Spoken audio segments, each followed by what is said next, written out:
معروف لکھاری اور تجزیہ کار وجاہت مسعود نے کہا ہے کہ پاکستان کی اس سے بڑی بدقسمتی اور کیا ہو سکتی ہے کہ لانگ مارچ لے کر نکلنے والے عمران خان اور ان کے رفقا کھلے عام خوریزی کی باتیں کر رہے ہیں۔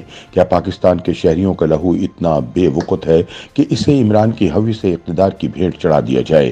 شاہد موصوف بالکل بھی نہیں جانتے انقلاب اور جمہوریت دو الگ الگ سیاسی نمونے ہیں۔ پاکستان ایک جمہوری عمل کے ذریعے حاصل کیا گیا تھا۔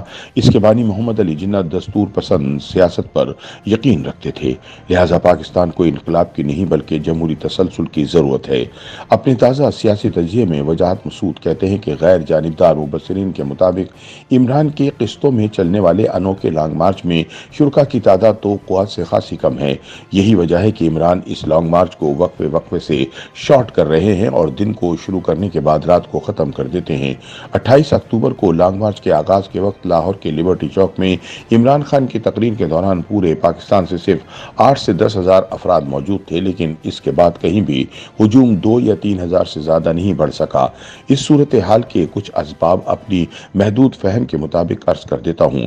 بظاہر اس سرگرمی کو حقیقی آزادی لانگ مارچ کا عنوان دیا گیا ہے، لیکن معمولی سیاسی شعور رکھنے والے افراد جانتے ہیں کہ حقیقی آزادی کی اصطلاح سائفر کی مبینہ سازش سے برآمد کی گئی ہے اور اس نعرے میں عوام کے لیے کوئی خاص کشش نہیں۔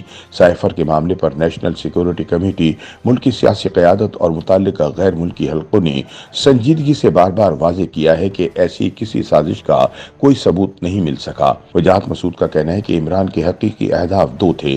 وہ نئے آرمی چیف کی تقرری کے معاملے میں عمل دخل چاہتے تھے، لیکن دستور کی شق 243 کے تحت یہ تقرری وزیر اعظم کی تجویز پر صدر نے کرنا ہے۔ گویا مسلح افواج کے سربراہان کی تقرری وزیر اعظم کا غیر مشروط اختیار ہے۔ نیب کے سربراہ اور الیکشن کمیشن جیسے آئینی عہدوں کے ضمن میں وزیر اعظم اور پارلیمنٹ میں قائد حزب اختلاف میں مشاورت کی شرط رکھی گئی اور اتفاق سے اپنے 3.5 سالہ اقتدار میں ایسی تمام تقرریاں کرتے ہوئے عمران نے حزب اختلاف سے مشاورت کی ضرورت محسوس نہیں کی۔ اب وزیر اعظم اپنے آئینی اختیار میں ایک ایسے شخص کو کیوں شریک کرے جو رسمی طور پر قائد حزب اختلاف بھی نہیں ہے، جس کی قومی اسمبلی کی رکنیت عدالت میں زیر سماعت ہے۔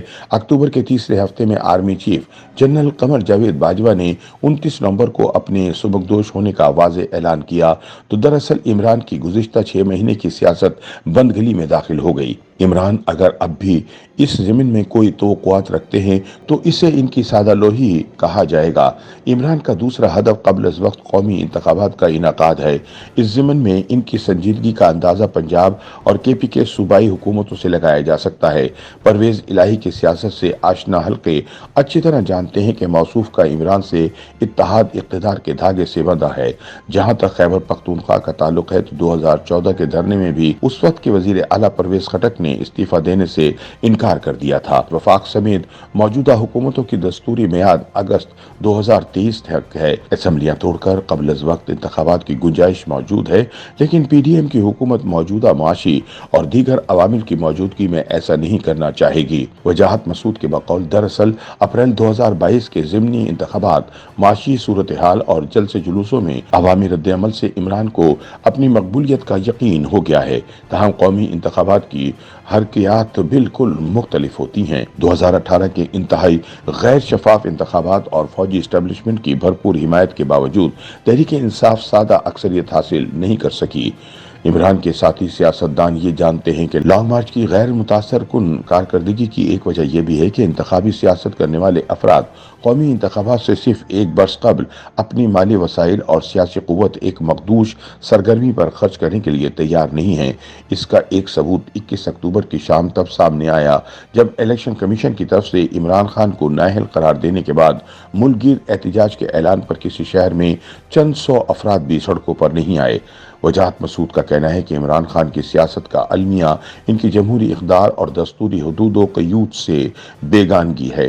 جمہوریت قوم کے تمام شہریوں کے مشاورتی عمل یعنی انتخاب کے ذریعے اجتماعی فراست سے استفادے کا نام ہے، لیکن عمران نے اپنے تمام مخالفین کو طاغوت قرار دے کر خود اپنی ذات کو ماورائے فطرت تقدیس کے درجے پر فائز کر رکھا ہے۔ ان کا کھلا مطالبہ یہ ہے کہ اسٹیبلشمنٹ سیاست سے لا تعلقی کے دستوری تقاضے کو بالائے طاق رکھتے ہوئے ان کی حمایت کرے، بلکہ انہیں جس طرح بھی ممکن ہو اقتدار کے سنگاسن تک پہنچائے۔ لیکن 27 اکتوبر 2022 کی شام فوج کے 2 سینئر افسران نے واضح کر دیا ہے کہ سیاست میں مداخلت کا فیصلہ کسی ایک فرد کا نہیں بلکہ ادارے کا ہے۔ ہماری قوم کی سلامتی، ترقی اور استحکام کے لیے اس سے بہتر کوئی راستہ نہیں ہو سکتا۔ یہ وہ خواب ہے جسے دیکھتے ہوئے ہمارے ملک میں کم از کم 5 نسلوں کا امکان رائگا گیا۔ اب اگر ان گنت نقصان دہ تجربوں کے بعد قومی قیادت اس نتیجے پر پہنچ گئی ہے کہ دستور کی بالادستی اور جمہوریت ہی قوم کی فلاح ہے، تو ستم ظریفی ہے کہ خود کو قومی رہنما قرار دینے والا شخص نہ صرف فوجی اسٹیبلشمنٹ کی سیاسی غیر جانبداری کی مخالفت کر رہا ہے بلکہ اسے اپنے حق میں استعمال کرنا چاہتا ہے۔ YouTube پر گوگلی نیوز دیکھنے کے لیے youtube.com کی سرچ بار میں googly news T V type کریں۔ گوگلی نیوز کے پیج پر سرخ رنگ کے سبسکرپشن والے بٹن پر کلک کرنا نہ بھولیے۔ YouTube پیج پر اپلوڈ ہونے والی ویڈیوز سے باخبر رہنے کے لیے بیل آئیکن پر کلک کیجیے۔ آپ کو ہر نئی ویڈیو کے بارے میں نوٹیفیکیشن موصول ہو جائے گا۔